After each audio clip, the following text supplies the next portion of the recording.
the most infectious variant in the past 20 months, the highest mobility levels in the past 20 months. More and more of our kababayans are moving around. And yet, we are experiencing the lowest levels of cases and hospitalizations in 20 months. And so what these three mean together is that it suggests that we have attained substantial population immunity from natural infections and vaccinations in the urban areas of the Philippines. Because the pandemic has raged and spread primarily in our cities and in our first-class municipalities. And so the fact that the virus is struggling to find new Filipinos to infect suggests that we have attained substantial population immunity. Next slide, please.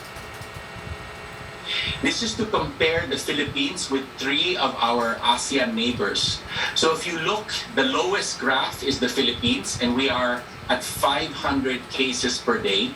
You can see Thailand and Malaysia had the Delta surge earlier than we did, but their surge has not been able to crash. So at this time, Thailand and Malaysia are still experiencing 5,000 cases per day. Now, contrast that with Vietnam. Vietnam also had a Delta peak.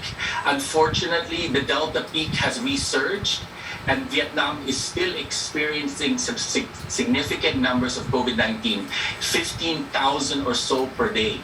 Now, the reason why these four different countries have experienced different pandemic curves is probably because, as you can see, the Philippines experienced, unlike these three other countries, substantial waves of previous variants. So especially the Alpha Beta variant, which struck our beloved country in March and April of this year.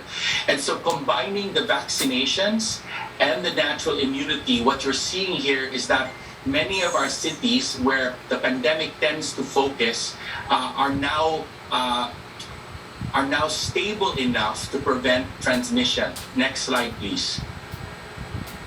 I just wanted to highlight this graph from the Financial Times, which illustrates the population immunity in different countries in Europe.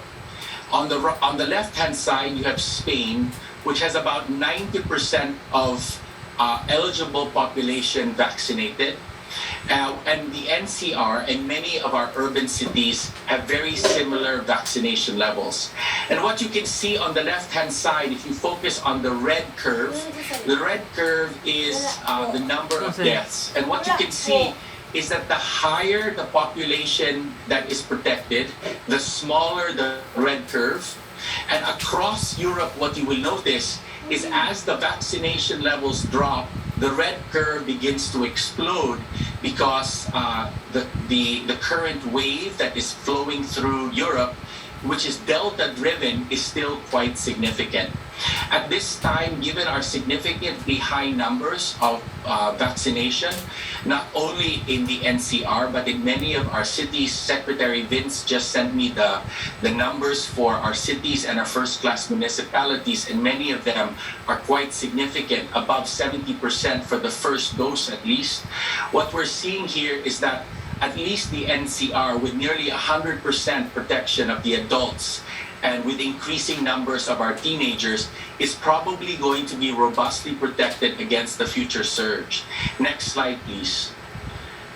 We will now move to the COVID-19 Omicron threat to the Philippines, and I would like to begin as a biologist just to explain what Omicron is. Next slide, please. Okay. Here you see the best animation of the SARS-CoV-2 virus.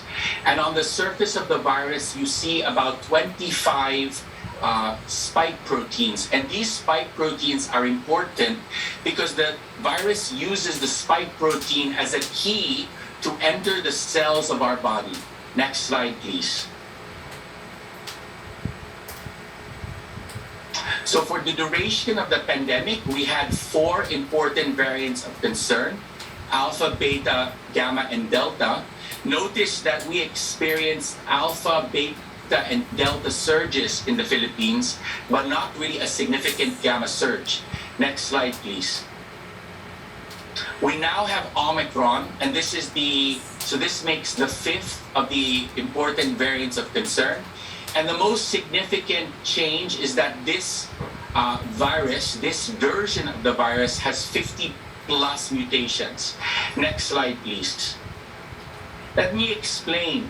So different variants have different spike proteins. It is the same COVID-19 virus. It's the same SARS-CoV-2 virus, but different variants have